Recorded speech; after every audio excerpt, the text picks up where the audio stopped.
Dilaporkan pasukan Israel diolok-olok lantaran kekalahan Zionis di Gaza. Dalam video yang beredar, Komandan Batalion Beit Hanun Brigade Al-Qassam menyebut Israel tak mampu mencapai tujuan di Gaza. Hussein Fayyad atau Abu Hamzah itu menyebut pasukan pendudukan Israel hanya mendapatkan batu. Selain batu, menurut Fayyad, pasukan pendudukan Israel hanya mendapatkan kehancuran dan menderita kerugian.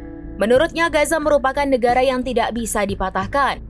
Lanjut, sang komandan itu menyebut pertempuran tentunya memiliki tujuan.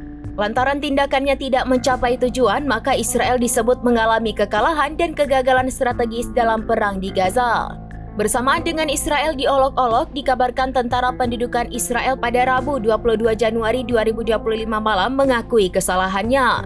IDF mengakui kesalahannya soal pernyataan yang dikeluarkan pada 8 bulan lalu. IDF menyebut saat itu pasukannya melikuidasi Hussein Fayyad, sang komandan Batalion Beit Hanun di Brigade Al-Qassam.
Download Tribun X sekarang, menghadirkan lokal menjadi Indonesia.